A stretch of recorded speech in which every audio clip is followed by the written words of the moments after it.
están? Sean bienvenidos y bienvenidas a este ciclo de foros titulado Pandemias y Crisis Sociales, el sentido del derecho a la comunicación en el proceso constituyente. Esta iniciativa, que es organizada por el Instituto de Ciencias y Humanidades Alberto Neumann de Valparaíso, las Facultades de Ciencias Sociales de la Universidad de Playa Ancha y de Valparaíso y el Colegio de Periodistas de Chile. Para comenzar este ciclo de foros, queremos invitar a Natalie Castillo, presidenta del Colegio de Periodistas de Chile, para que nos entregue el saludo de bienvenida. Muchas gracias. Como equipo organizador de este ciclo de foros, queremos dar la bienvenida a todas y a todos quienes están presentes en este espacio de reflexión y de debate tan necesario, no solo para el sector de las comunicaciones, sino para todos quienes creen y luchan desde sus propios espacios y orgánicas, desde el periodismo, desde la investigación y la academia, por una democracia plena, por la construcción de un proyecto de desarrollo para Chile participativo, inclusivo y con enfoque de derechos, elementos que hoy en este complejo escenario de crisis sanitaria, social, política parecieran ser eliminados bajo una serie de preceptos legales. Por eso queremos agradecer la voluntad y disposición de nuestras panelistas, a Javiera Olivares, expresidenta del Colegio de Periodistas, hoy docente del Instituto de la Comunicación e Imagen de la Universidad de Chile, sin duda una de las impulsoras de la defensa del derecho a la comunicación desde nuestro gremio y que hoy también forma parte de una demanda colectiva. A Nicolás Sepúlveda, colega destacado en el periodismo de investigación con varios reconocimientos y con uno bastante relevante, como el reciente reportaje que sacudió al Ministerio de Salud y cobró la salida del cuestionado ministro Jaime Mañalich.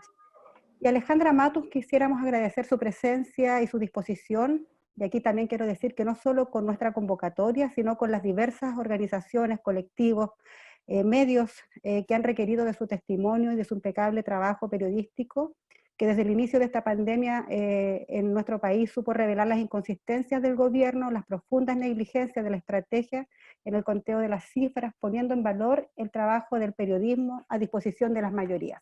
Así que muchas gracias. Queremos aprovechar también estos minutos de bienvenida a propósito de este foro, denunciar la restricción de derechos y principios básicos de esta democracia, como es el ejercicio pleno de la prensa, el derecho a la libertad de información y libertad de expresión, que a raíz de las medidas sanitarias hemos visto lesionadas en nuestro país. Y en este sentido queremos entregar y poner en valor también el trabajo de los periodistas independientes, de medios de comunicación comunitarios, alternativos, populares, quienes son los más afectados con estas medidas y que sabemos han jugado un rol clave en la entrega de la información desde la Revuelta Popular de Octubre y que hoy en este contexto cobra mayor relevancia en los territorios, en momentos donde las necesidades son diversas. Estos medios, junto con estar insertos en las comunidades, promueven el goce colectivo del derecho a la comunicación. Por lo tanto, limitar la acción y el trabajo de estos medios de comunicación no solo afecta a estos trabajadores y trabajadoras, sino que también a la ciudadanía en general. Lo decíamos frente a una estrategia política de coartación de libertades, de persecución ideológica, de acallar bajo las normas del derecho voces disidentes a una administración autoritaria, pero también peligra lo que podemos llamar el último bastión del sentido público de las comunicaciones de nuestro país. Nos estamos refiriendo también a la venta del inmueble de Televisión Nacional de Chile, que no solo constituye, lo hemos dicho durante los últimos días, una transacción inmobiliaria, sino que también puede ser interpretada como el cimiento del camino a una privatización, acción que no es nueva para este gobierno. Recordemos que en su primera administración logró desaparecer el diario La Nación. Por lo tanto, como colegio y bloque por el derecho a la comunicación, queremos decir fuertemente que necesitamos una televisión pública, educativa, cultural, financiada por el Estado y que asegure la diversidad y miradas y enfoques de voces y la representación total de nuestra sociedad. Pero así como hemos perdido terreno, sabemos que la única forma de revertir este escenario, adverso por cierto, es que nos tenemos que avanzar con la mayor convicción en una nueva constitución que no solo garantice un sistema de medios democráticos, sino que también permita una transformación, un cambio social, la democracia plena y la recuperación del Estado para todos los chilenos y las chilenas. A nombre del Instituto de Ciencias y Humanidades Alberto Neumann, de las Facultades de Ciencias Sociales de la Universidad de Playa Ancha y de la Universidad de Valparaíso, junto con el Colegio de Periodistas de Chile, le damos la bienvenida entonces a este primer foro del papel del periodismo en la revuelta social chilena. Muchas gracias, Danilo. Gracias, Natalia Castillo. Ella es presidenta del Colegio Nacional de Periodistas en estas palabras de bienvenida. Entonces vamos a comenzar inmediatamente. Ya nos adelantaba un poco Nati, el papel del periodismo en la revuelta social en estos tiempos tan difíciles y tan complejos para Chile y el mundo. Así que vamos a comenzar con este panel. Vamos a saludar a los invitados que nos acompañarán en este primer foro. Inmediatamente presentamos a nuestra colega Alejandra Matus, periodista de la Pontificia Universidad Católica de Chile y máster en Administración Pública en Harvard Kennedy School. Ha trabajado en radio, agencias de noticias, diarios, revistas y medios digitales. Fue directora de la revista Plan B. Es autora y coautora de varios libros, entre ellos Crimen con Castigo, El libro negro de la justicia chilena, Injusticia duradera, Los archivos del cardenal, casos reales, Doña Lucía, la biografía no autorizada. Su trabajo ha sido premiado a nivel nacional e internacionalmente también. En este contexto de pandemia del COVID-19 ha develado investigaciones que han cuestionado los datos entregados por el gobierno. Así que le damos la bienvenida a Alejandra Matus a este panel. Muchas gracias. Saludamos también a Nicolás Sepúlveda, él es periodista de CIPER, ha sido reportero de educación y política en Radio Bio Bio y en los medios digitales El Dínamo y El Mostrador. El año 2019 obtiene el premio Pobre, el que no cambia de mirada, por su investigación sobre los abusos a menores en hogares del CENAME, y el premio Periodismo de Excelencia de la Universidad Alberto Hurtado por la serie de reportajes sobre los medidores inteligentes. Participa en la Conferencia Latinoamericana de Periodismo de Investigación por sus reportajes sobre Operación Huracán y el financiamiento ilegal de campañas políticas por parte de empresas pesqueras. Este año fue seleccionado para asistir al encuentro América Latina-Europa de Periodismo de Investigación para exponer su trabajo durante la revuelta social en Chile. Nicolás Sepúlveda, bienvenido a este panel. Gracias. Y saludamos desde España, Javier Olivares, periodista, máster en estudios sociales y políticos latinoamericanos, profesora del Instituto de la Comunicación e Imagen de la Universidad de Chile y coordinadora de su programa de libertad de expresión. Se inició en prensa escrita en La Nación. Trabajó en diversos medios de comunicación nacional y fue enviada como corresponsal internacional a Siria y a Líbano. Fue la primera mujer presidenta del Colegio de Periodistas de Chile, autora del libro Guerrilla, combatientes chilenos en Colombia, Nicaragua y El Salvador. Ha publicado diversos artículos académicos y periodísticos. Hoy se encuentra realizando un doctorado en Educación y Comunicación en España. Javier Olivares, bienvenida. Hola, muchas gracias por esta invitación. Bien, ahora hechas las presentaciones ya de rigor de nuestros invitados, vamos a comenzar inmediatamente con Alejandra para que nos contextualice y nos hable sobre esta gran consigna de este panel, de este primer panel que le hemos llamado el papel del periodismo en la revuelta social, entendiendo esta revuelta social también la crisis sanitaria como una prolongación de esas demandas que hoy día están en los distintos territorios de nuestro país. Alejandra. Bueno, yo quiero referirme un poquito a la historia de los medios de comunicación o del sistema de medios de comunicación, porque yo creo que es lo que permite entender lo que ha pasado, la conducta de los medios tanto en el estallido social como en la actual crisis sanitaria. Para hacer una larga historia breve,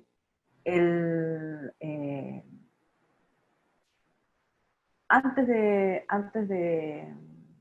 golpe de Estado, en Chile teníamos un sistema de medios diverso, pero tal como han señalado los investigadores de la Universidad de Chile, en una línea mediática que se puede definir como medios doctrinarios.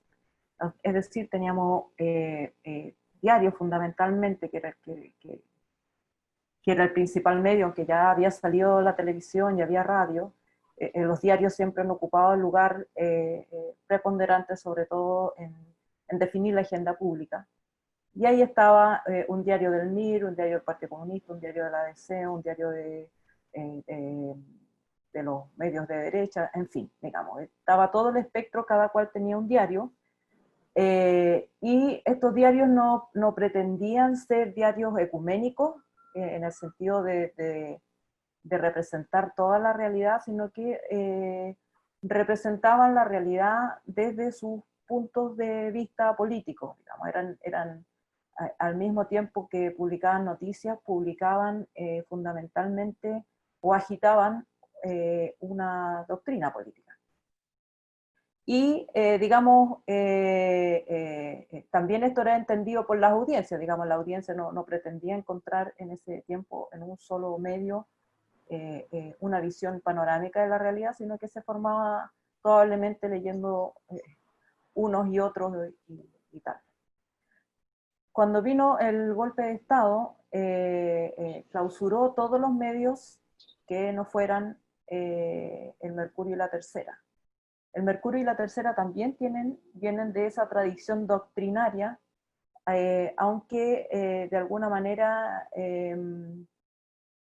usando un lenguaje o un formato que pretende ser ecuménico, o que pretende ser estos diarios generalistas y digamos, que separan la página editorial del trato informativo,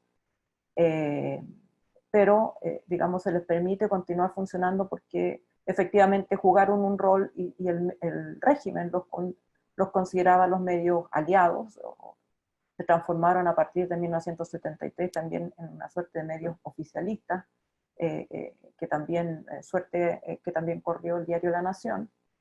Y estos fueron los únicos medios que existieron junto a los canales de televisión que también, digamos, pertenecían a las universidades, y en sus cargos de dirección se nombraron militares y agentes afines al régimen, por lo tanto había televisión oficialista, diarios oficialistas, y la radio también se incautaron y se cerraron muchas radios.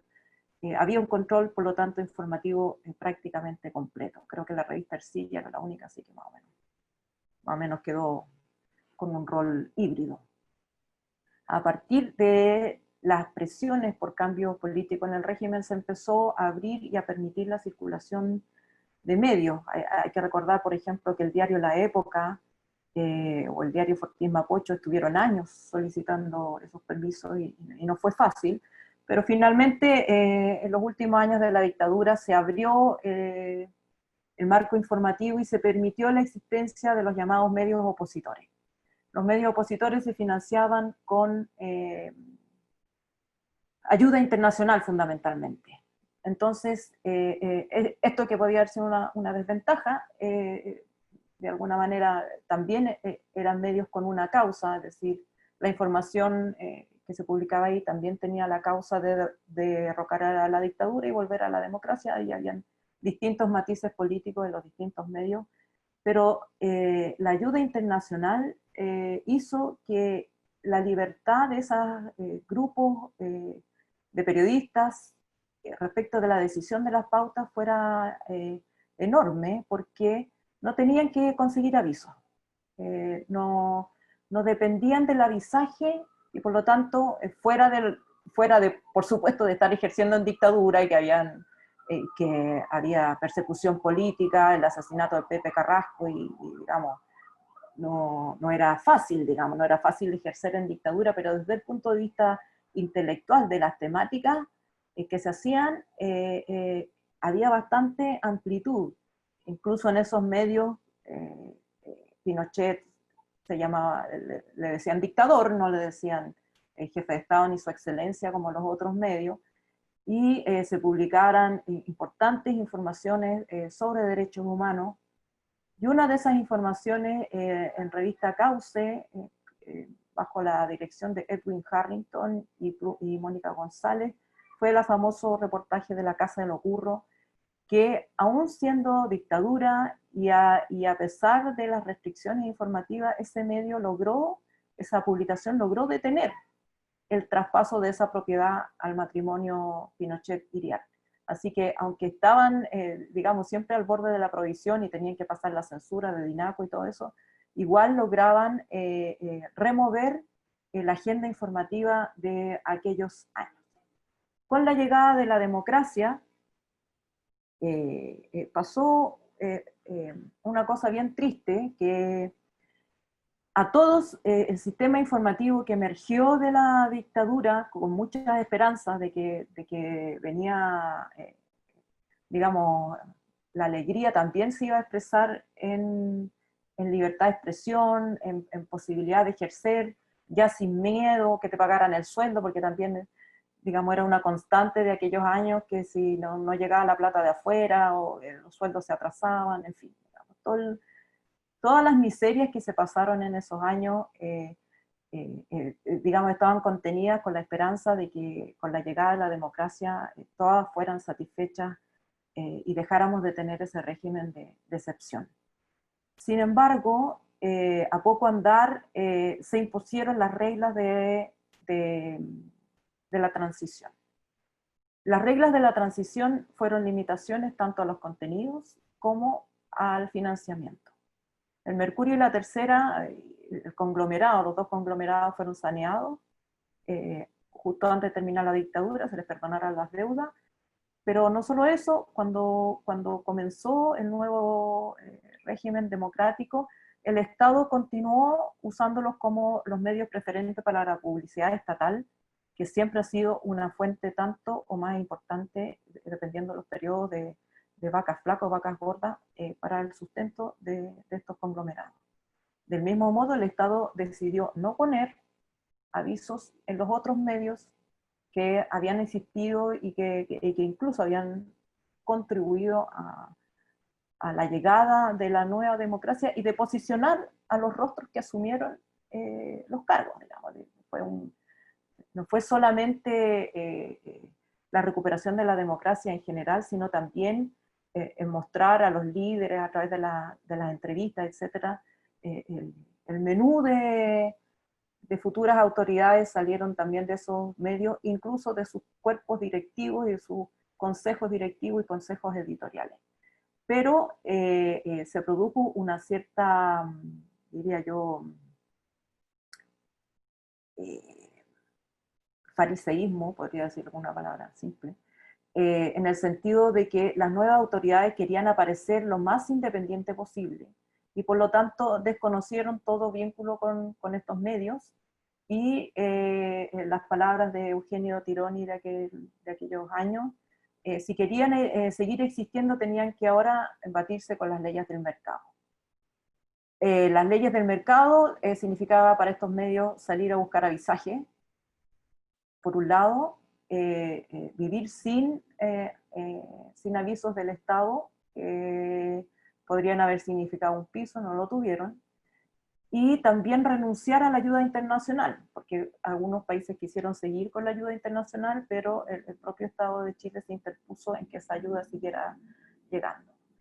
Raya para la suma, al año 1998 habían desaparecido todos murieron en el intento, a pesar de las distintas fórmulas, a pesar de que algunos tenían audiencias lo suficientemente sólidas como para haber merecido existir en el mercado, pero como es sabido, los anunciantes chilenos no ponen avisos según el número de la audiencia, ni sobre los criterios como clásicos neutros de cuánta audiencia, la posibilidad de consumo que tienen esa audiencia, sino que también toman decisiones ideológicas y ponen los avisos en los medios de su preferencia, y los que tienen menos preferencia política también discriminan entre medios conflictivos y no conflictivos. Siempre prefieren poner los anuncios en medios felices y que no generen conflictos porque piensan que eso daña sus marcas. Entonces tampoco hubo publicidad privada para los medios, y por supuesto que murieron, digamos, en esa crisis económica. Todos terminaron por fenecer, y se produjo la ironía de que cuando Pinochet fue arrestado en Londres, los medios que habían cubierto con mayor ímpetu las violaciones a los derechos humanos, no existía ninguno para cubrir esa noticia que era la última noticia por lo menos de ese ciclo, de esa serie. Entonces, entre 1998 y diría yo que 2001, 2002, pasamos el momento de mayor estrechez de diversidad mediática, porque no existía internet, porque habían desaparecido todos estos medios, y la televisión, digamos, siguiendo las pautas del nuevo modelo, se financiaba con avisaje, incluyendo TVN, que se le impuso que si quería existir, digamos, podría ser muy estatal fuera, tenía que regirse por las mismas reglas, por lo tanto el contenido era bastante uniforme. Y el Mercurio y la Tercera, para informar de todo el resto. Y las radios, digamos, donde había más diversidad, pero la radio tampoco ha tenido, por lo menos, salvo la cooperativa, diría yo, o la radio Bio Bio, salas de prensa, que son las que en el fondo producen los contenidos informativos. Tienen personalidades que hablan, opinan, pero los departamentos de prensa siempre han sido chicos y escasos. Después de ese periodo, el periodo más estrecho, yo creo que pasaron dos cosas. Primero, la emergencia de Internet, que abrió el sistema a voces que antes estaban ausentes, y también la derogación de muchas leyes que eran restrictivas de la ley de la expresión, como las leyes de desacato en la Ley de Seguridad Nacional del Estado y en otros cuerpos legales. Esa combinación hizo que se abriera de nuevo el naipe y que pudieran entrar a jugar medios distintos, como en ese tiempo The Clinic, el mismo Plan B, empezaron a aparecer medios digitales, El Mostrador, entre los primeros, y así, digamos, y después con el tiempo CIPER y otros. Entonces yo creo que cuando llega la revuelta, efectivamente había muchos más medios, pero ningún medio o ninguno de los medios nuevos ha logrado solventarse económicamente o tener las espaldas suficientes para crear departamentos de prensa amplios, digamos, cotidianos, que están cubriendo la noticia día a día.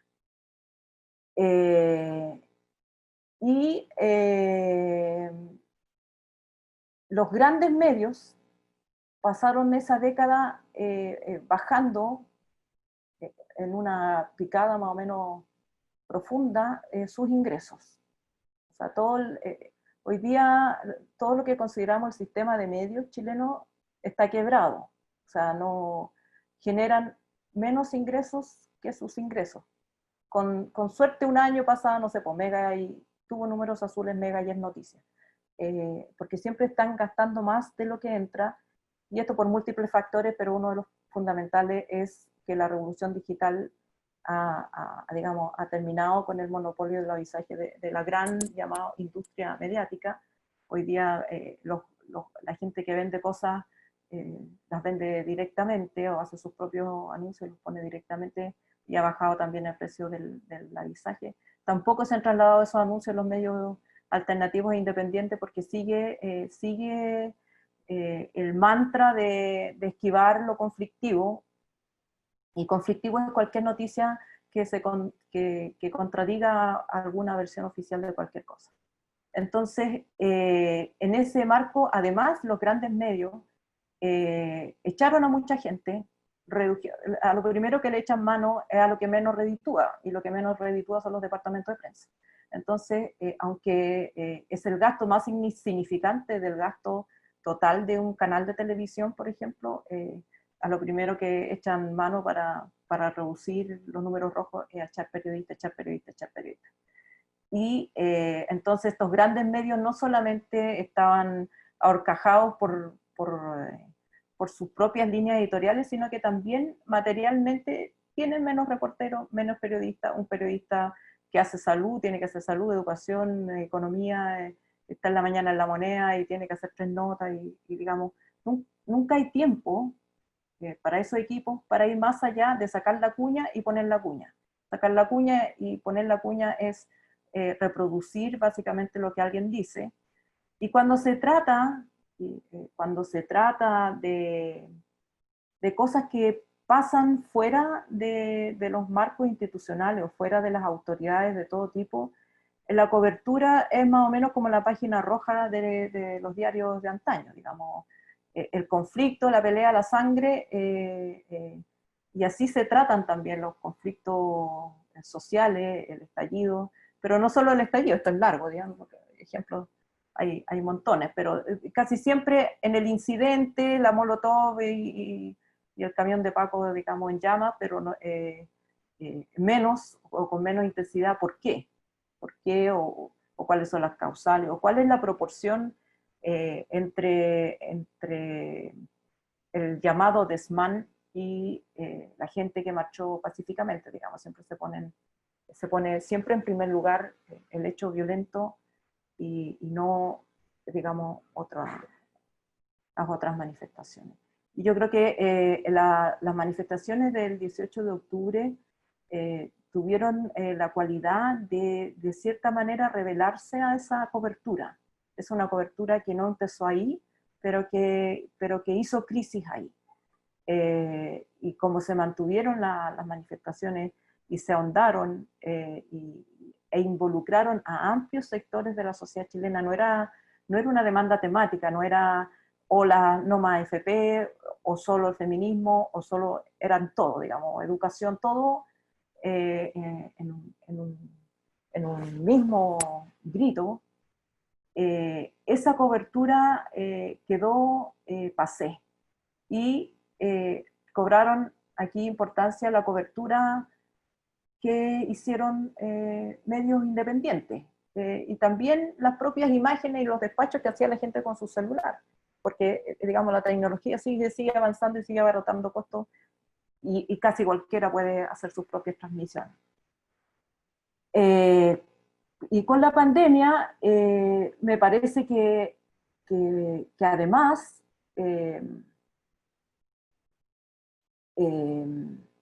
a esta, digamos, forma de entender lo otro o lo ajeno a la autoridad, se agrega o se suma una forma de entender a la autoridad como fuente de verdad. Y entonces lo que dice la autoridad es cierto per se. Y yo creo que esto tiene que ver también con lo que les mencionaba al comienzo de la condición de nuestros medios locales de ser medios doctrinarios. Entonces, todos los medios, especialmente los diarios, entienden que hay que ayudar al gobierno porque es nuestro gobierno, digamos, porque es como una especie, son sus medios oficiales, oficialistas. Y el reporteo es oficialista, salvo matices, o salvo después de que ya algo explota lo suficientemente fuera y entonces es recogido por estos medios. Entre los dos igual hay matices, me parece que el Mercurio ha sido más amplio en la cobertura y que la Tercera ha tenido un rol más, todavía más oficialista que el Mercurio. Y la televisión, me parece que la televisión casi que ya no sé, pues yo no la he visto, pero últimamente, pero uno lo puede percibir por los matinales y por los segmentos de noticiario que me llegan por la red, están totalmente disociados de la realidad y en el fondo parecen estar creando una realidad no solamente que pueda ser agradable a los dueños de los medios, que también seguramente queda así, pero también agradable a los pocos anunciantes que les quedan. Y entonces, como decía, a los anunciantes no les gustan las noticias trágicas, tratan de crear este espacio de felicidad matinal, de cocinemos juntos y de fiesta permanente, que está muy en contradicción con la realidad. Entonces creo que al final Nico Mele, que es un investigador de Internet, decía ya en la década pasada que Internet los medios, no solo Internet como una plataforma, sino que la posibilidad de la gente de comunicarse directamente uno a otro, pasando por encima de las instituciones que antes se habían creado para mediar, iba a significar demoler por la base las grandes instituciones. Mientras más grande, más en peligro estaba. Y yo creo que eso está pasando también con los medios de comunicación. Los medios de comunicación se crearon como una gran industria mediadora entre la sociedad y las autoridades, por ejemplo, o los ejecutores de las políticas, porque era la única forma, porque no había, digamos, no había otra forma de comunicación directa. Ahora que la hay, esa estructura pierde mucho de su sentido. Yo creo que estamos en un momento en que los medios de comunicación, digamos, están mirando cómo pasar, cómo sobrevivir en el siguiente ciclo. Y una pregunta que a mí me parece que sigue pendiente es cómo va a sobrevivir el periodismo también. ¿Cuál va a ser la forma que va a adquirir el periodismo en el nuevo ciclo? Gracias, Alejandra, por esas reflexiones, este recorrido histórico que hace Alejandra por el rol del periodismo en Chile en las últimas décadas, del complejo escenario que existe en Chile sobre el sistema medial, y esta pregunta que nos llama a la reflexión a todos y a todas, el rol del periodismo después de esta crisis. Queremos recordarle a las personas que están siguiendo el foro que pueden hacer sus preguntas por interno, de tal manera que al final puedan nuestros panelistas responder cada una de sus inquietudes y reflexiones. Seguimos entonces, ahora nos corresponde el turno a Nicolás Sepúlveda, periodista de CIPER, este periodismo de investigación que ha sido tan importante y tan revelador también, que ha influido mucho, de hecho, en la toma de decisión hoy día y cambiar precisamente políticas públicas a propósito de las denuncias que ha hecho CIPER y también en su minuto también Alejandra sobre las cifras puntualmente. Nicolás, tus reflexiones sobre esta consigna que hemos planteado en este panel, que es periodismo en tiempos de pandemia y crisis y revueltas sociales. Hola Danilo, ¿cómo están? Primero que todo, muchas gracias por la invitación al colegio, a las universidades. Saludo a Alejandra también y a Javiera. La admiro ambas, harto. Yo quería partir diciendo que yo creo que la revuelta social, lo que empezó a pasar en Chile desde el 18 de octubre del año pasado, fue también, Alejandra habló algo de eso también, fue una revuelta y un cuestionamiento profundo en la forma en que se hace periodismo en Chile. Si uno recuerda lo que pasó entre octubre y noviembre, yo tengo muchos colegas que trabajan en televisión, amigos, en radio, y a casi todos les pasó que fueron increpados en las calles, que a muchos los golpearon, hubo incidentes bien violentos. La gente les cuestionaba la cobertura que veían a diario de lo que pasaba en el estallido, en las protestas, pero también de lo que pasaba de antes. Había una sensación ciudadana de de cómo se hace periodismo en Chile. Hablo de los medios generalistas, ¿no? Los que tienen consumo masivo, la televisión la ven millones de personas. Había una sensación de que eran parciales, de que escondían verdades. Eso tiene, yo creo, de cierto y de falso en tiempos de redes sociales, ¿no? En tiempos de fake news y de conspiraciones. Hay mucha gente que cree que, no sé, que el coronavirus es causado por el 5G y eso no lo muestran los medios.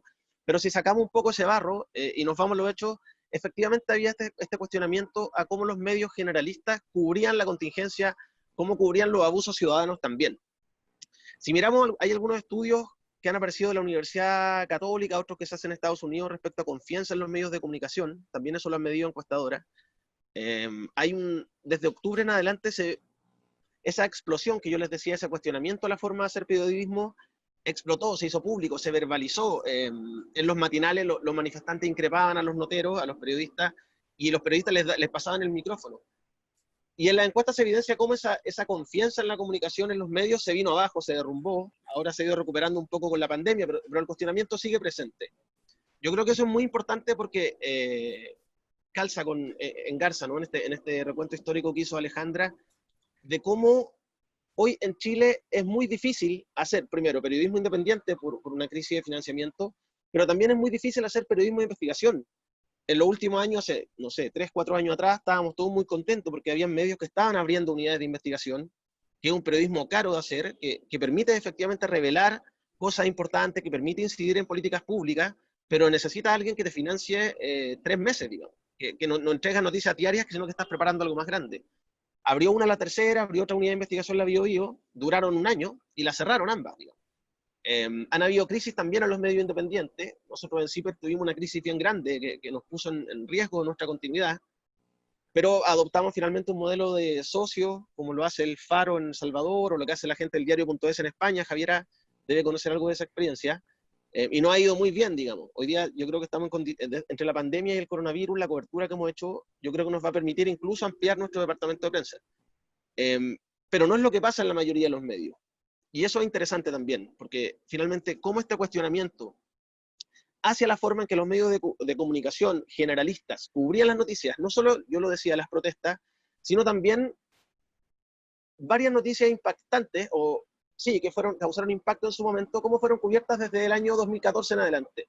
Yo creo que está el tema de las colusiones, está el financiamiento ilegal de la política por parte de las grandes empresas. En el caso de Carabineros está el megafraude, Operación Huracán, el montaje en el asesinato de Camilo Catrillanca.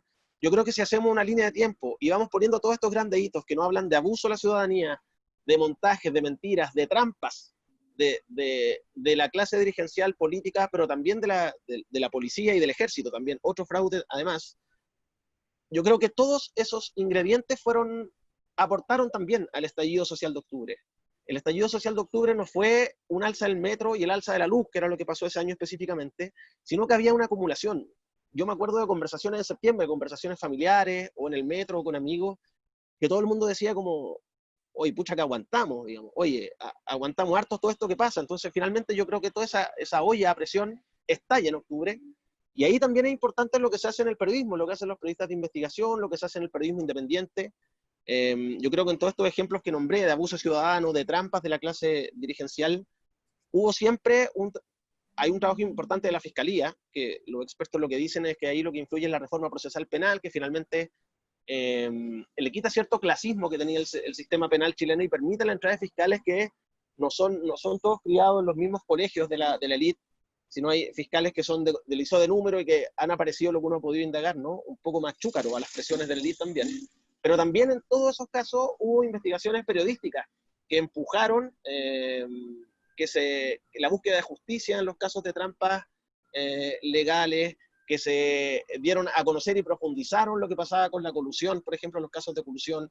Entonces yo creo que ahí hay un maridaje súper importante y una discusión abierta, yo no tengo las respuestas, pero de cómo el periodismo ha incidido en transparentar, en quitar el velo de todos estos hechos que nos han remecido los últimos años, cómo ese periodismo además independiente choca con este periodismo como generalista que hacen los medios más grandes y más tradicionales, donde hacen una cobertura básicamente de recuento de noticias y muy, muy, muy apegada a la fuente oficial. Muchas veces uno abre el Mercurio y son 15 páginas de comunicados y cuñas de diputados, senadores y ministros, digamos, y empresarios. Entonces siento que hay dos modelos periodísticos que hoy día con la revuelta como que chocan, no en el sentido de que hay una batalla entre periodistas, sino que chocan las formas de hacer periodismo.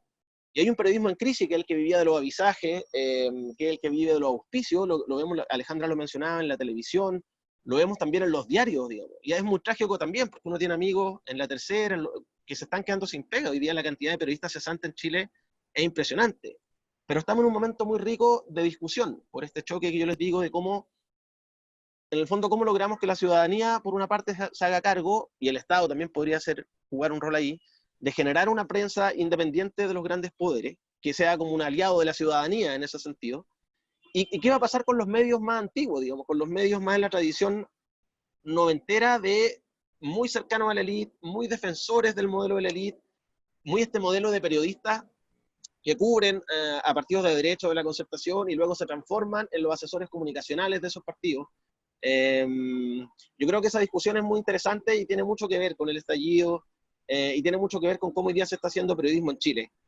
Hay algo de la televisión, por ejemplo, que mencionó Alejandra, que yo no sé si estoy tan de acuerdo, en este sentido de que la televisión lo que hace es mostrar como un país feliz para agradar a los auspiciadores.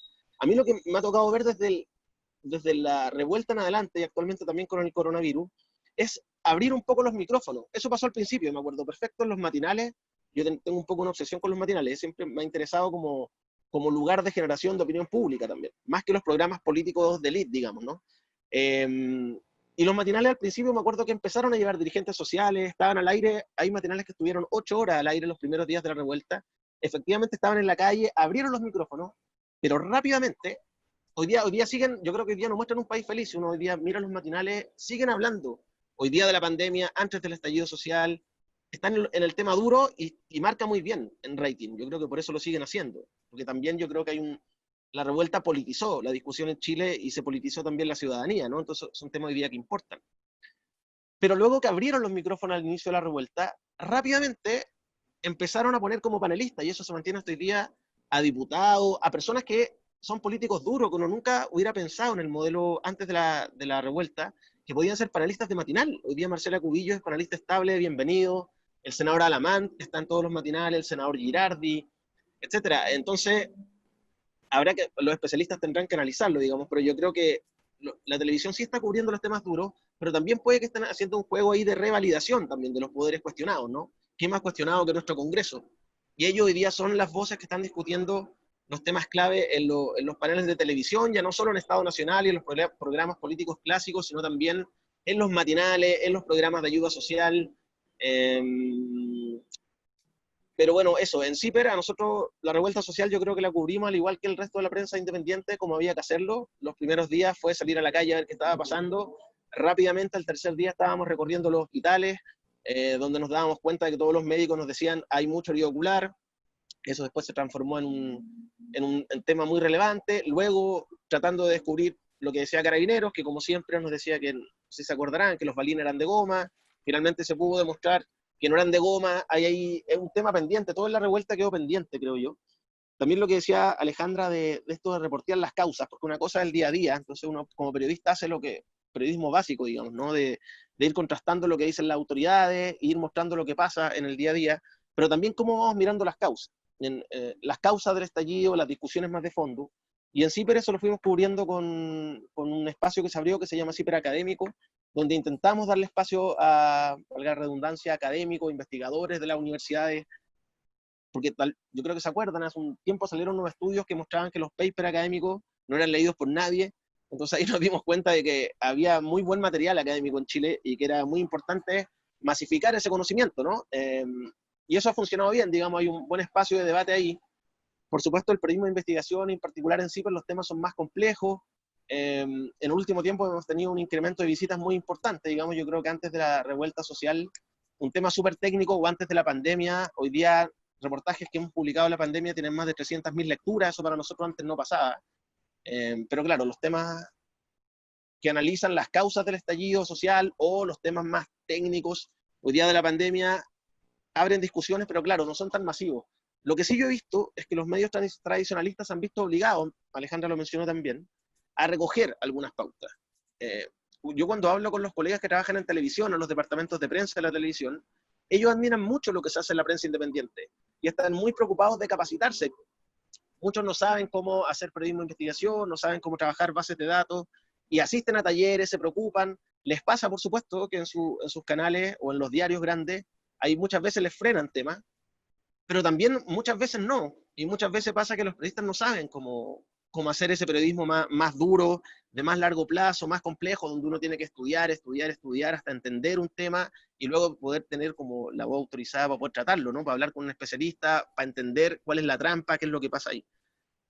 Y yo creo que ese también es un efecto de la revuelta, que los colegas que se vieron increpados en la calle, digamos, noteros de televisión, que en general son muy apolíticos, que en general tratan de no incomodar, a ellos mismos se incomodaron cuando fueron increpados por la población, por los manifestantes, por las vecinas, por los vecinos. Y yo creo que ahí hay no sé cómo explicarlo, yo creo que estamos en un momento de tensión, de que el sistema periodístico en Chile está crujiendo. Es muy interesante el rol que se puede ejercer ahí, digamos, desde el periodismo independiente de investigación, pero también de los colegas que están trabajando en los medios tradicionales. Yo creo que es una discusión que está en desarrollo y nada, hay que ver qué pasa con eso. Bien, gracias Nicolás, periodista de CIPER, que hace esta reflexión sobre el periodismo de investigación y el impacto que tiene a la hora también de incidir en cambios de política pública y entregar una información que a veces uno esperaría que lo hicieran, no sé, el Ministerio de Justicia, pero los periodistas cumplen un rol muy importante.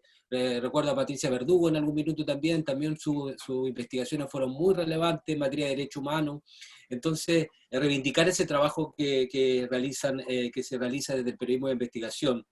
Y en ese mismo marco que plantea Alejandra y también Nicolás sobre esta crisis en el sistema medial, hay un tema que es la regulación. Chile no cuenta con un sistema regulatorio importante, de hecho no cuenta con una ley de medios que podría permitir esa pluralidad que hoy día Chile no la tiene desde el punto de vista de los contenidos. Entonces, las reflexiones, Javiera Olivares, expresidenta del Colegio de Periodistas, también desde España, en esa línea. Javiera, te escuchamos.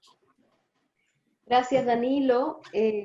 Saludarles a todas, a todos, a Nicolás, a Alejandra, a quienes también conozco, admiro y valoro muchísimo el trabajo que realizan. Y bueno, yo, para tratar de aportar algunas de las reflexiones que ya han hecho y que, por cierto, comparto muchas de las cosas que aquí se han señalado, yo quisiera como tratar de retomar un poco el título del foro, porque me parece que es muy provocador y muy interesante para poder también plantearlo en este debate. Ustedes nos invitaron a pensar, a reflexionar o a provocarnos mutuamente respecto de cuál es el sentido, ¿verdad?, del derecho a la comunicación en el proceso constituyente venidero, que sabemos que ha sido, digamos, un proceso bien obstaculizado ya no solo por las presiones políticas que podríamos analizar en otro foro, sino también por la situación de pandemia mundial hoy día. Por lo tanto también está esa situación de cómo se va a devenir y en qué tiempo es ese proceso constituyente. Por lo pronto sabemos que viene un plebiscito, en teoría fijado para octubre, y donde se va a empezar a desatar una conversación respecto de temáticas.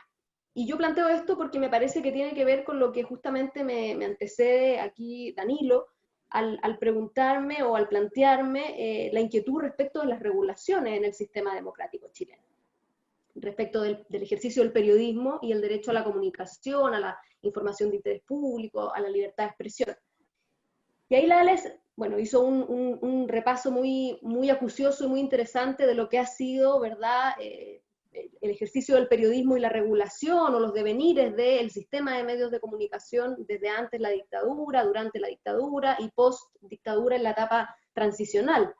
Entre paréntesis, hay un artículo tuyo, Ale, que yo le doy a leer a mis estudiantes, no sé si habrá alguno por aquí, que se llama ¿Te querís dar un gustito? Y que tiene que ver justamente con los gustos, comillas, que periodistas querían intentar darse en la etapa transicional, es decir, los primeros años post-dictadura, y que estaban absolutamente imposibilitados de hacerlo porque investigar cualquier cosa que pudiese, comillas, poner en tensión el proceso inicial de una democracia tan insuficiente como la que construimos y la que todavía tenemos, o más bien como la que se nos impuso, era un periodista que perdía simplemente el trabajo, o era un periodista que resultaba ser amenazado de muerte, amedrentado fuera de su casa, y no es que eso haya dejado de ocurrir, pero sin duda desde esa primera etapa comenzó a marcar el precedente de lo que se venía en el periodismo. Y sin afán de seguir haciendo un recuento histórico, yo sí quisiera plantear una cosa que tiene que ver con la regulación y que un poco determina lo que hoy día nos enfrenta en esta discusión constituyente o preconstituyente que vamos a tener.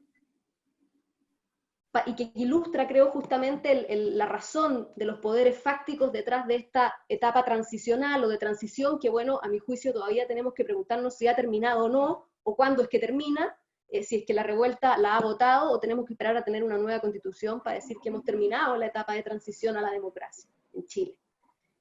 Y me refiero específicamente a una ley muy trascendente, que es la ley, para los que no saben o no conocen de este tema, regula fundamentalmente el ejercicio del periodismo y los medios de comunicación, que es la ley 19.733, que es la ley de prensa. Yo les quiero comentar o recordar, para los que ya saben, que cuando se dio la discusión respecto de esa ley en el Parlamento, uno de los artículos más debatidos, paréntesis, fíjense, siempre las leyes relativas al ejercicio del periodismo y de la comunicación son furibundamente debatidas. Es una situación de tensión ideológica profunda, que se evidencia de manera fuertísima, pero que todo el mundo suele decir que es un problema técnico. Fíjense en eso, ¿no? El problema de las comunicaciones y de los medios suele ser visto por todos como un problema de los periodistas, de las entendidas, de los entendidos, de los técnicos, las técnicas, pero en realidad en estas discusiones ideológicas, como por ejemplo la que se dio en esta ley, que es bien conocida como la ley de prensa, se discutió, fíjense, el nivel de concentración de los medios de comunicación. Y se planteó en uno de los artículos tener justamente regulación en términos de porcentaje de propiedad, para que no hubieran grandes propietarios que acumularan privadamente en manos privadas muchos medios de comunicación como pasa hoy día. Ese artículo, después de toda esta tensión y de mucho lobby de un lado y de otro, de organizaciones sociales y de organizaciones empresariales, ese artículo se aprobó. ¿Qué ocurrió después? Los sectores de la derecha y de la ultraderecha, básicamente la UDI, lo llevaron al Tribunal Constitucional para poder decir que era una legislación que confrontaba la Constitución de la República, impuesta en dictadura, por cierto, lo que el Tribunal Constitucional apoyó y por ende ese artículo se eliminó de la ley. ¿Qué quiero decir con este ejemplo? No es mi afán hacer un debate de leguleyo ni ponernos a discutir de leyes, pero me parece que es relevante para transmitir lo de fondo que quiero decir. Y es que este problema que estamos discutiendo es un problema profundamente político. No es un problema técnico, ni es un problema de los periodistas, de las periodistas, ni de aquellas personas que estudiamos o trabajamos en el ámbito de la comunicación. Este es un problema político que tiene que ver profundamente con la calidad y el estado del arte de nuestra democracia. Y es por eso que todo lo que ha planteado tanto Nicolás como Alejandra, que es la evidente molestia, hastío, hartazgo del pueblo, que de alguna manera, a lo mejor incluso sin saberlo teóricamente, pero sí sintiéndolo en el día a día, observa que el desarrollo del ejercicio periodístico y de los propios medios de comunicación y su sistema no está cumpliendo con su papel y al final termina siendo una representación de los poderes fácticos que son los principales propietarios del país. Y es por eso que estos medios grandes, generalistas, como decía el Nico, son medios que no representan o no recogen, para no decir representan, o no recogen lo que la gente siente que es relevante recoger. Y entonces es por eso que resulta hoy día tan natural que en una manifestación o en una aglomeración de gente, la gente se sienta molesta, se sienta enrabiada con el periodista, con el trabajador, con el camarógrafo de aquel medio que en realidad no tiene nada que ver, o no del todo, con lo que ese medio publica, pero que sin duda es la representación de esa empresa comunicacional. Entonces, a mí me parece que el título del foro, que tiene que ver con el debate constituyente, pone el centro del asunto de lo que hoy día nos toca respecto de las dos preguntas que hacían, o de las dos reflexiones, o de las dos inquietudes que planteaban los colegas que hablaron antes de mí.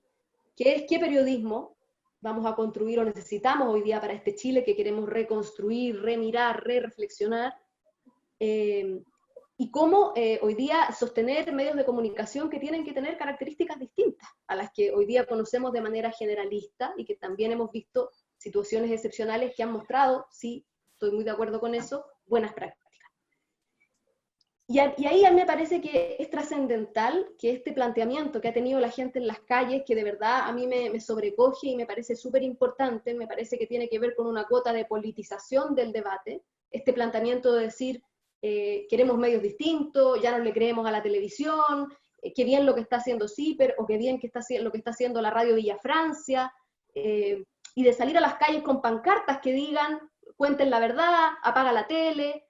Ese sentido político, esa politización de este debate específico de las comunicaciones, me parece que abre una oportunidad preciosa para ponernos a puerta de lo que va a ser el debate constituyente, donde lo que creo que nosotros debiéramos empujar primero es que la Constitución reconozca el derecho a la comunicación, a la libertad de expresión, al derecho a la información de la ciudadanía, que hoy día, ojo, no está protegido en la Constitución impuesta de la dictadura. Hoy día lo que protege la Constitución es el derecho a la libertad de empresa, a la propiedad mediática, es decir, que cualquier empresario que quiera levantar una antena o una empresa comunicacional pueda hacerlo, pero no está protegido necesariamente como un derecho humano, un enfoque de derecho, valga la redundancia, que implique que, por ejemplo, todas las personas tengan derecho a que sus voces sean oídas, leídas y vistas en los medios de comunicación. Entonces, me parece que la nueva Constitución debe implicar aquello. Y en los debates constituyentes de América Latina existen experiencias que podemos mirar, y no estoy diciendo ni Venezuela ni Cuba para que nadie se asuste, hay otras experiencias también que podemos mirar, la experiencia argentina, la experiencia uruguaya, los debates prelegislativos que se han dado en el movimiento social brasileño, donde estas cuestiones se han discutido, y donde hay proyectos, incluso constituciones y artículos constitucionales o leyes directamente, leyes de medios, leyes de servicios de comunicación audiovisual, que establecen, por ejemplo, un pluralismo y una diversidad que implique, primero, la existencia de medios públicos. Es decir, que hoy día no tendríamos que estar asustadas y asustados porque se le ocurre a un directorio enajenar, por ejemplo, Televisión Nacional. La existencia de medios privados, sí, pero con regulación a su propiedad y con imposibilidad, por ejemplo, de lo que pasa hoy día en Chile, de que un medio tan importante como la televisión, su propietario a la vez pueda ser dueño de sectores importantísimos en la banca, en el sector forestal, en el sector vitivinícola, en las cadenas de retail, para ponerles un ejemplo que es muy conocido, el señor Andrónico Luksic y su propiedad en el Canal 13 y en el Banco de Chile. Y además estos mismos artículos también garantizan la existencia de medios de carácter comunitario, ¿no? O sociales o sin fines de lucro. ¿Qué implica esto? Que esta diversidad, por supuesto, implica entrega de cuotas de publicidad estatal, de dineros, que les permitirían a esos medios subsistir, implica tener una preocupación política de la comunicación, que me parece que hoy día en Chile ha estado muy relegada justamente por esto de querer, creo yo, ahogar esta diversidad de voces, y implica también tratar de mirar esas buenas prácticas de las cuales hablaba Nico y poder hacerlas también un ejercicio más cotidiano en la prensa, ¿no? A mí me parece que hoy día la discusión incluso ético-periodística es una discusión que no se da. Y ahí, bueno, podríamos discutir latamente de quién es la culpa, si de los periodistas que no lo discuten, si de los dueños de los medios, si del poder fáctico que quiere evitar que se dé esa discusión, y tal vez existe algo de las tres cosas. Pero lo relevante, creo, es que esa discusión hay que impulsarla, como hay que impulsar también esta otra discusión legal. Termino diciendo, por supuesto las leyes no resuelven el problema de fondo, por supuesto las leyes son leyes, no son designios divinos que van a mejorar todo el problema. Pero sí me parece que politizar, que, para decirlo en buen chileno, calentar el debate en torno a estos temas, obliga a profundizar la discusión democrática y nos obliga también a pensar en la deficiente democracia que tenemos y en cómo, así como otros derechos que se privatizaron, como el derecho a la educación, a la salud, a las pensiones, el derecho a la comunicación, a la expresión y a la información ha sido privatizado y con eso nos han hecho un daño profundo en lo que hoy día es una democracia que permite que existan disidencias, que permite que existan diferencias, que permite y entiende la diferencia como parte del debate sano, donde el pensar distinto, el decir, te veía entre paréntesis Alejandra el otro día en una discusión que tuviste con la alcaldesa Matei, y uno no termina de sorprenderse de que, claro, hay una parte de Chile, esa parte de la derecha, que piensa efectivamente que solo ellos tienen derecho a opinar, que cree que cuando alguien opina distinto, pues entonces lo están censurando. Y entonces coartemos el debate, coartemos la que piensa distinto, coartemos la discusión cuando discriminamos y tratamos a otro de flaite. Es decir, hay parece palabras y cosas que están prohibidas. Y yo creo que eso es lo que hoy día hay que romper. Y esta oportunidad constituyente que tenemos y que yo espero que sigamos peleando en las calles, si es que se intenta obstaculizar, sea el inicio de este gran debate que yo de verdad, tal vez estoy muy esperanzada pese a la pandemia y pese a lo difícil de los tiempos, pero bueno, soy esperanzada por defecto, así que de verdad creo que puede ser un gran inicio. Javier Olivares, gracias, expresidenta del Colegio de Periodistas, académica de la Universidad de Chile también, por estas reflexiones y este lugar donde nos sitúa a futuro, que es avanzar hacia el derecho a la comunicación y a esa pluralidad que hoy día no existe en los medios de comunicación. Yo agregaría un elemento ahí también muy importante, que es la descentralización de los medios. Es tremendo cómo hoy día se capitaliza toda la información en lo que sucede en la región metropolitana, básicamente. Entonces es importante también esa mirada diversa, pluralista de los distintos territorios. Vamos a pasar a las preguntas, contarles que las personas que están siguiendo el foro han hecho algunas preguntas por interno, las hemos hecho una síntesis para que cada uno de ustedes pueda reflexionar. La primera de ellas preguntan cómo se interpreta el tratamiento de los medios masivos respecto de los atentados contra los derechos humanos y la prisión política durante el estallido social.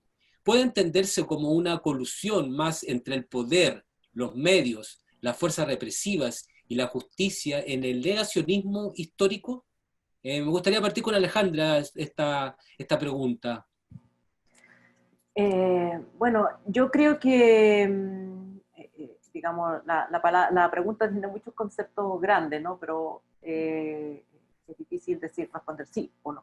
Pero yo creo que el tema de la cobertura de las violaciones a los derechos humanos de parte de los grandes medios en periodos de crisis exacerba el mismo modo de cubrirlo en tiempos normales. O sea, veamos la cobertura del caso de ¿cómo se llama? La mujer a la que le quitaron los ojos. Fabiola Campillay. De Fabiola. Fabiola. No. Navila La Rifo. otra. De la Navila Rifo. Que fue transmitida prácticamente en cadena nacional. Todos los matinales transmitiendo el juicio, invitando a pseudo expertos, digamos, que la tele convierte en expertos, pero que nunca, digamos, sus credenciales nunca son puestas en tensión tampoco. Y se transmite su examen ginecológico urbi et orbi. Si eso no es una violación a los derechos humanos, no sé qué es, pero me parece que eso que en ese minuto provocó, por cierto, una queja de la audiencia y se manifestó en quejas contra el Consejo Nacional de Televisión, es la forma, o sea, si la víctima hubiera sido una persona que nació y que vivía en Vitacura, jamás hubiera transmitido esa parte. Te lo doy firmado. Porque hay una manera discriminada o segregada de tratar las noticias dependiendo del origen social de las personas. Y esto también tiene que ver con todo, digamos, con todo el espectro de temas, desde cómo se cubre si hay un desastre natural, a cómo se cubre si se trata de un asunto político. En general, los medios tradicionales tienden a tratar los temas políticos que interesan a las grandes mayorías a través de sacerdotes o chamanes preestablecidos. Independientemente de si esos chamanes tienen o no tienen conexión con esa gran masa, y probablemente lo tienen y son personas buenas y digamos, y qué bien que hablen, pero desde el punto de vista de la cobertura es un sesgo, es suponer que la gente no puede hablar por sí misma. Entonces vamos y recurrimos al curita, al director de una ONG y un par más, digamos, y ellos son los que articulan un discurso verbal respecto de cuáles son las demandas políticas de fondo. Pero la gente misma que quiere expresar sus demandas aparecen o son cubiertas en relación con las emociones, no con los discursos. Entonces, si va a llorar la señora, ya. Si, digamos, si está pidiendo algo, la cubrimos. Si, digamos, es víctima de una tragedia, lo cubrimos. Y esa es una manera sistemática de negar dignidad a una gran mayoría de personas en Chile. Entonces, cuando hay una violación de derechos humanos, la cobertura también es segregada, depende de quién es la víctima. Entonces, si la víctima no calza en un modelo de perfección, un ideal, digamos, una persona blanca, educada, de ciertos colegios, de cierto estatus social,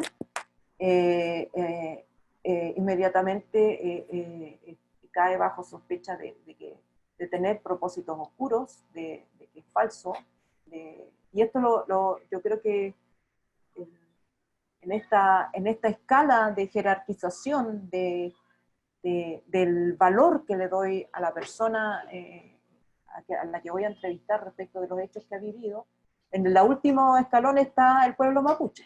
Y entonces por eso vemos que las violaciones a los derechos humanos del pueblo mapuche no se cubren, prácticamente no se cubren, a menos que, como en el caso de Camilo Catrillanca, por una situación circunstancial de las cámaras, los videos, porque había mayor material disponible, fue posible descubrirlo. Como también podemos hacer el paralelo aquí con George Floyd, gracias a que había un video, el caso del asesinato de ese joven afroamericano se pudo conocer y generar la ola de repudio que generó. Si no hubiera habido cámaras ni video, hubiera sido un breve más en las páginas policiales de los medios. Entonces yo creo que es un tema más profundo que línea editorial. No necesita coludirse nadie con nadie para que esto ocurra. Digamos, esto ocurre por los sesgos inconscientes que se materializan en las salas de redacción y que todas pautas no escritas, tácitas, que se cumplen sin necesidad de que alguien dé una orden o que intervenga, digamos, el poder fáctico X para dar esa orden. Ocurre así porque está en el disco duro de todos nosotros, digamos, y todos nosotros tenemos ese disco duro. Lo que hay que hacer es deconstruir ese disco duro para que uno vea, pero si uno no hace ese trabajo, te va a salir naturalmente decirle vecino a uno y poblador al otro, o sea, es así. ¿Alguna reflexión sobre esta pregunta, Nicolás? Y voy a agregar otra para aprovechar el tiempo. Nos preguntan también de qué manera puede contribuir el periodismo independiente a la construcción de una mayoría nacional que se plantee un nuevo modelo de desarrollo. Agregamos esa pregunta también, Nicolás. Sobre la primera, yo quería decir que a mí me ha tocado trabajar en medios grandes, y en las salas de prensa hay yo creo que es una herencia de la dictadura, me imagino yo que antes pasaba lo mismo, como que el tema de derechos humanos es muy comunista. Entonces, como que en general en las salas de prensa hay que tratar de ser lo menos comunista posible o de izquierda posible, porque en general esa gente como que cuestiona más, digamos, es como que se estigmatiza, y no soy en general el favorito de los jefes, ¿no? Después de la revuelta podemos hacer una larga lista de gente con pensamiento más crítico que cuestionó el actuar policial, por ejemplo, que salieron de esos medios. Ojo, entre octubre y diciembre el balance se fue súper a la derecha, particularmente en la televisión. Pero además yo creo que eso es por una parte, digamos, como que se asocia el tema de derechos humanos a una temática de izquierda, y hay un miedo en los medios tradicionales de parecer muy de izquierda porque te puedes quedar sin pega. Pero también hay una relación, yo coincido con Alejandra, de que yo no creo que no es una conspiración, digamos, no creo que haya una reunión a las 2 de la mañana entre gente mala que se pone de acuerdo, sino que hay formas de hacer las cosas que están súper instaladas. Y una de esas es la relación con Carabineros. Yo cuando trabajaba en Radio Bio Bio, me tocaba hacer móvil, y uno iba en la mañana a Bulne 80, donde está la oficina de comunicaciones de Carabineros, a buscar las pautas, y ellos te dan la cuña, te cuentan la verdad de lo que pasó, y uno transmite eso al aire, digamos. Eso es una pésima práctica, no es periodismo eso. Pero hay una relación con Carabineros en que te nutre la pauta diaria, y eso influye no solo en que durante las violaciones de los derechos humanos, durante la revuelta, si ponían el caso Gustavo Gatica en la tele, por ejemplo, después venía una nota de Carabineros diciendo como que eran las víctimas, como tratando de empatar siempre, como no enojarse con la policía. Y yo creo que tiene que ver con eso, digamos, con esa relación un poco espuria que hay con la policía. No sé si todos se deben acordar en el caso Huracán, Tele 13 y el Mercurio titulando como si fuera un golpe, con estos chats, tuvimos acceso exclusivo a los chats, una filtración, relaciones públicas, digamos. Entonces yo creo que hay factores ahí que se mezclan, esta como herencia dictatorial, de no preocuparse mucho de los derechos humanos, es mucho más buena onda hablar temas de tecnología y que te auspicia, no sé, Apple, que ser incómodo, y esta relación también con la policía un poco espuria. Yo creo que juegan ahí esos factores. Y la segunda pregunta no me acuerdo. ¿Cómo aporta el periodismo independiente a un modelo de desarrollo nacional? ¿Eso? Yo también creo que es súper grande como la pregunta. Yo imagino que el rol del periodismo es acompañar ese proceso, es darle pluralidad a las voces, es fomentar la discusión. En el fondo, el periodismo independiente, creo yo, el periodismo en general no es un partido, no sé si tiene que... Obviamente puede aportar a la discusión, pero con este rol, digamos. Eso creo yo. Yo, muy breve, pero sí que creo que es importante en eso de la pregunta primera, ¿no? Sobre los derechos humanos y un poco lo que comentaban los colegas sobre la estigmatización de ciertos sectores de la población que generalmente tienen ciertas características, ¿no? Se se aglutinan determinados tipos de discriminaciones, lo que se llama por algunos autores la interseccionalidad, ¿no? De clase, de género y de raza, ¿no? O de alguna disidencia sexual. Y si bien, claro, efectivamente hay una cuestión propia del modelo neoliberal, discriminador, clasista, racista, excluyente, me parece que el ejercicio de deconstrucción sí podríamos exigírselo a aquellos, digamos, espacios de comunicación que, no sé si a los privados, pero sí a aquellos espacios de comunicación, por ejemplo, que tienen una vocación de educar o informar, como podría ser un medio público, un medio universitario o un medio sin fin de lucro. A mí me parece que, más allá de que no haya una conspiración, que estoy de acuerdo, no creo que exista ningún tipo de conspiración, sino que ocurre porque vivimos en una sociedad racista, sí me parece que es algo que tenemos que exigir. Y yo creo que hay también experiencias virtuosas en ese sentido. Y hay experiencias virtuosas, por ejemplo, en países cercanos. Vuelvo a Argentina, vuelvo a Uruguay, vuelvo a Brasil, donde, por ejemplo, existen espacios autónomos, pero que pertenecen al Estado, funcionan de manera autónoma, por ejemplo, como el Instituto Nacional de Derechos Humanos, que de lo que se dedican a hacer justamente es a cuidar que los discursos mediáticos no incumplan las garantías mínimas de respeto a los derechos humanos.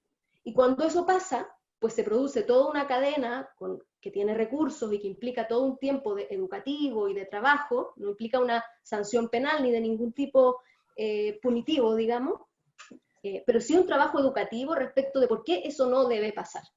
Y qué es lo que le pasa a la sociedad cuando eso ocurre, ¿no? Entonces, me parece que sí hay alternativas para poder provocar esa deconstrucción obligadamente, de manera forzosa, porque si no, digamos, la discriminación clasista de género, de raza, se va a seguir produciendo, y en Chile es realmente brutal. Cuando uno tiene la oportunidad, o digamos el privilegio incluso, de poder conocer otras experiencias, uno se da cuenta que el caso de Chile es brutal, y que se naturalizan cosas que no son naturales necesariamente en medios públicos o en medios incluso privados, pero de carácter general, como lo que decía la Alejandra, o el recuerdo que hacía Nico de la Operación Huracán, en fin.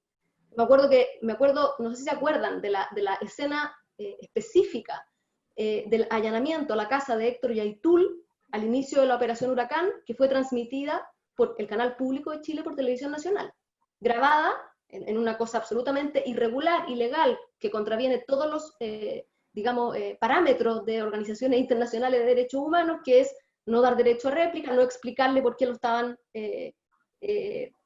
apresando, exacto, allanando la casa de manera directa, y además con publicidad, filmándolo todo. Entonces, eso no es natural. Y eso yo creo que sí tenemos que ponernos más exigentes en ese punto. Y respecto y digo, cuando digo exigentes, no me refiero a que nosotros como periodistas seamos exigentes, digo exigir al Estado, que es el único ente que puede garantizar u obligar a garantizar ciertos derechos, que garantice maneras de que estos ejercicios éticos de la profesión que coadyuvan a la democracia, pues se cumplan. Y para eso habrá que generar instancias autónomas estatales que lo hagan velar por eso, en fin. Y respecto a la segunda pregunta, yo creo que, bien, los códigos deontológicos y el código de ética del Colegio de Periodistas, incluso en Chile, plantean que los medios de comunicación tienen como imperativo ético no solo el respeto de los derechos humanos, sino también el fortalecimiento de la democracia. Y que un periodista o un periodismo que no cumpla con esos objetivos no estaría cumpliendo los principios deontológicos que aspiraría uno al ser ético o ética a la hora de cumplir con su trabajo. Entonces me parece que si nosotros observamos, y ahí yo soy muy crítica de aquellas y aquellos que plantean que el periodista tiene que ser algo así como un ovni, por lo tanto tiene que ser como impoluto o impoluta, no puede tener opinión, no puede tener militancia, no puede tener equipo de fútbol, es decir, prácticamente tiene que ser, no sé, una cosa aséptica y neutra. Yo soy bien crítica de eso, y me parece que si uno percibe que el modelo neoliberal no está cumpliendo hoy día con los derechos humanos, no enfrenta una situación de crisis social como la que estamos teniendo y seguimos teniendo en Chile, no enfrenta una situación pandémica y pone en la balanza la economía y la vida, pues me parece que sí, un periodismo podría decir, nosotros queremos coadyuvar con nuestro trabajo a cuestionarnos si queremos este modelo de desarrollo, si nos parece bien o podemos pensar otra cosa. Porque finalmente, aquí termino, lo prometo, esa discriminación de la cual es víctima Nabila Rifo, esa discriminación de la cual es víctima Héctor Yaitul o Joan Fobril, la mujer haitiana que fue prácticamente asesinada en las cárceles de Chile. Todas esas situaciones que se producen porque esas personas son personas excluidas, son personas vulnerables, son pobres, son negras, son mapuches, o se producen porque del espacio de donde ellas están excluidas, es decir, el dentro, lo que se supone que estaría bien, que sería este modelo, es lo que está mal. Yo me atrevería a decir que más el problema está dentro y no está en ellos, no está en lo que está afuera, no está en los excluidos, está en los que estamos incluidos. Y entonces es eso lo que hay que cambiar. Y me parece que el periodismo sí se puede hacer esas preguntas y provocarlas. Bien, gracias, Javiera. Vamos a hacer las reflexiones finales, pero vamos a sumarle una pregunta, ¿ya? Entonces la idea de que para poder responder todas las inquietudes que nos llegan a nivel interno del chat, vamos a partir con Alejandra en estas reflexiones finales también para aprovechar a conectar. Nos preguntan, ¿cuál es la tarea de los futuros y futuras periodistas para superar el panorama actual de la profesión? Si puede hacer tu reflexión también respondiendo a esta pregunta que nos hace el público. Yo creo que tienen una tarea inmensa, porque tienen la tarea de descubrir cómo lo vamos a hacer, como de guiarnos a los más viejos que los que nos criamos. Yo empecé a escribir en máquina de escribir Underwood, así que imagínate. Mi capacidad de innovación es bastante limitada. Yo creo que a los jóvenes les toca la creatividad, les toca inventar las nuevas formas y formatos en que el periodismo va a poder existir. Digamos, yo feliz voy a estar ahí, pero creo que hay una generación, la generación mía, que ya está jubilando, que está digamos, saliendo de la capacidad de empujar el carro y le va a tocar a los jóvenes. Yo quería decir también que el periodismo, cuando se le da al periodismo el rol que se le da en la democracia, y todos los indicadores, los barómetros de democráticos incluyen la salud de la libertad de expresión y la salud de los medios de comunicación, los grados de diversidad o de concentración de medios, significa que los medios cumplen una función pública. Y por lo tanto no podemos ser ajenos de si lo hacemos bien o lo hacemos mal, o de aquellas cosas que entorpecen que lo podamos hacer bien. Quiero terminar recordando que las 5 señales de los canales abiertos son un bien público que en su momento el Estado le traspasó la responsabilidad de su gestión a las universidades, entendiendo que las universidades no tenían fin de lucro y que las universidades iban a usar esta señal para cumplir con las funciones de los medios de comunicación, que son informar, entretener y educar. Digamos, son las 3 funciones las que se les dio, digamos, y se les traspasó con ese entendimiento. En dictadura se permitió que los canales se pudieran vender, pero la señal sigue siendo pública, en mi opinión. La señal, porque es un bien escaso, porque no es ilimitado, y sobre todo porque no lo inventaron y lo crearon quienes hoy día lo explotan. Por lo tanto, si yo hago una concesión pública, como concedo, por ejemplo, el derecho a explotar el cobre, tengo que poner condiciones. No se puede explotar de cualquier manera. Y no se puede reconocer el derecho absoluto a hacer lo que yo quiero, porque total es mi canal y yo soy privado y hago lo que quiero. Creo que una plantilla básica de exigencia es que los contenidos que se difunden en los canales de televisión respeten los derechos humanos. O sea, los canales de televisión no pueden en sus contenidos violar derechos humanos o contribuir a la violación de derechos humanos. Está bien, los derechos humanos en teoría solamente los viola el Estado, pero si yo contribuyo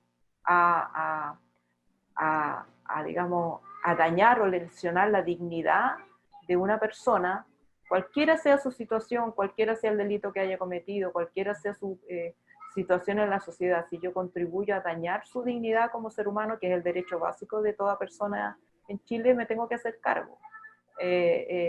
Uno no concede el derecho a explotación en blanco. yo creo que los chilenos tenemos que recobrar conciencia de que esas señales son señales públicas y que es el Estado el que tiene una labor que decir, digamos, de permitir su explotación privada, digamos, el lucro, recibir avisajes, pero no a cualquier costo ni de cualquier manera.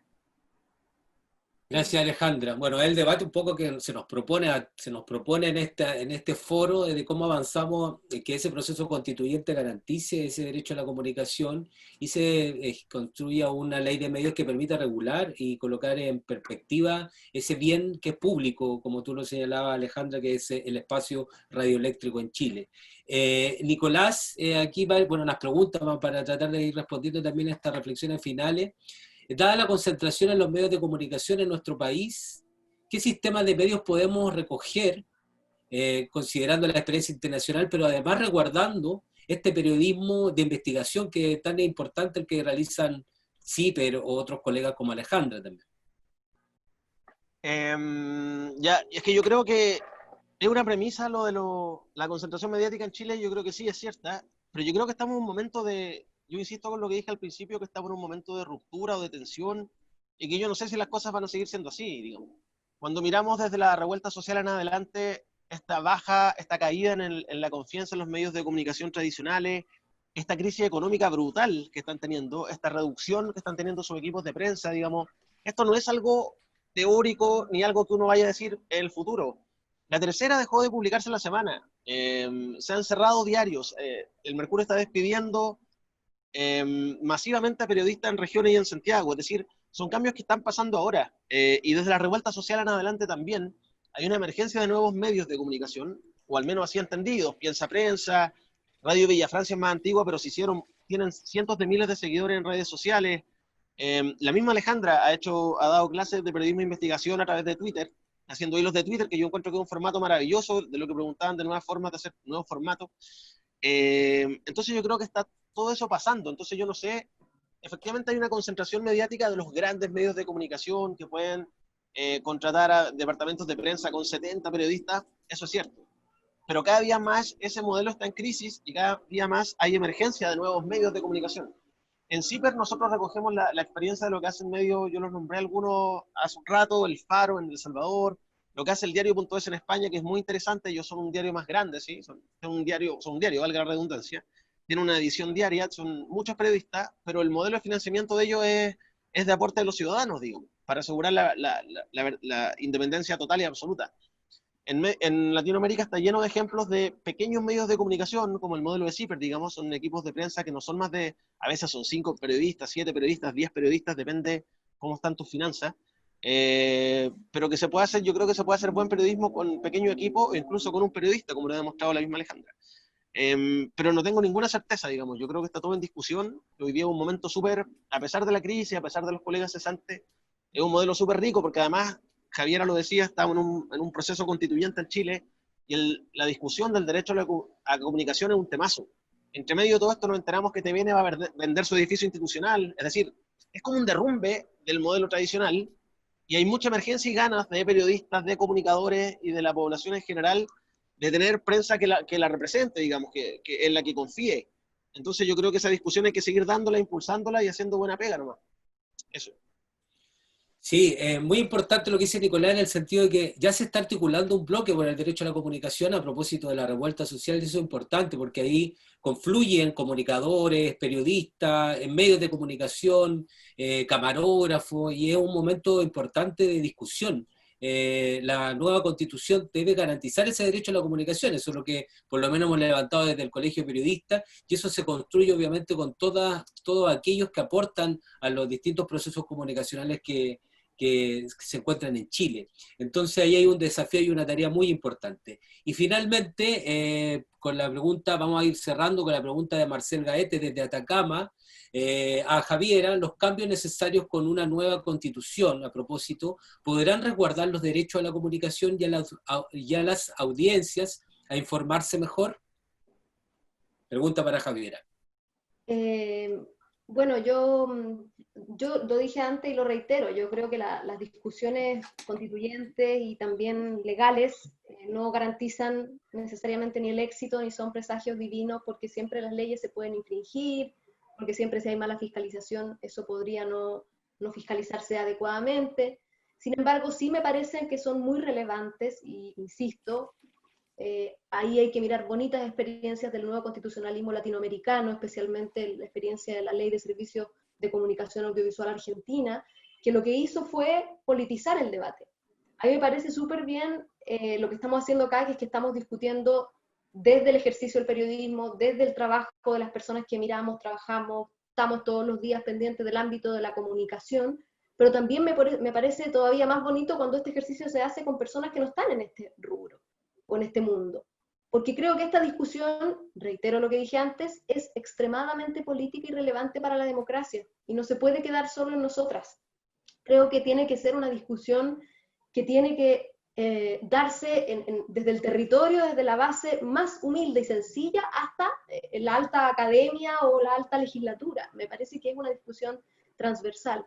Y entonces por eso yo creo que es relevante, por un lado, y ahí voy a hacer a lo mejor voy a matizar entre las dos posturas que han planteado mis compañeros y compañeras, mi compañero y compañera, que creo que ambos tienen una parte de razón, porque efectivamente lo que plantea el Nico de la tensión que existe hoy día es precioso lo que estamos viviendo y muy doloroso también, porque implica todas las vejaciones a los derechos humanos que hemos tenido, todas las muertes que hemos conocido, en fin, no quiero enumerar porque ya lo conocemos, pero esa tensión también es preciosa a la vez porque abre esta oportunidad de construir algo nuevo.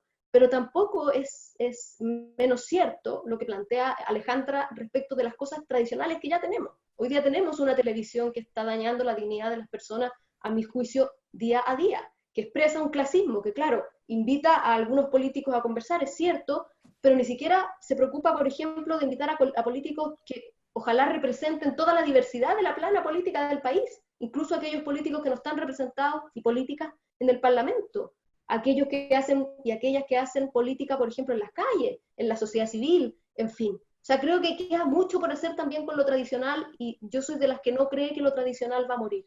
Puede cambiar, se va a matizar con las nuevas tecnologías, que esto es una cosa que digo de vieja, porque no son tan nuevas las tecnologías, llevan un montón de tiempo, pero para mí ya son todavía las nuevas tecnologías, pero lo que dice el Nico, el Twitter, el Instagram, son cosas que utilizan y cambian la forma de comentar los mensajes, e inciden igual sin duda. Pero para mí, la televisión creo que, y también los diarios, a lo mejor modificados, pero van a seguir existiendo. Entonces creo que de eso también tenemos que preocuparnos. Y mi afán, a propósito de la pregunta desde que viene de Atacama, es que podamos lograr discutir estas dos cosas en el proceso constituyente que viene. ¿Cómo mejoramos lo que tenemos? Porque no es justo que siga siendo como es, porque la etapa transicional ya nos dio demasiado de esto, queremos cambiarlo, y no solo nosotros, sino lo han dicho las personas en las calles, y porque también hay una tensión obvia que hoy día además nos confronta a la tecnología de la virtualidad y el Internet. Me parece que esas dos discusiones se tienen que dar, y yo insisto y reitero, los medios de comunicación hoy día están en todas partes, el ejercicio de la comunicación está en la población más humilde y en el lugar más elitista del país, por lo tanto creo que es una discusión que nos toca dar a todos y que creo que empieza, ojalá, a partir de ahora mismo y en el proceso constituyente que venga. Gracias, Javiera. Bueno, vamos cerrando este foro, este primer foro de un ciclo denominado Pandemias y Crisis Sociales, el sentido del derecho a la comunicación en el proceso constituyente.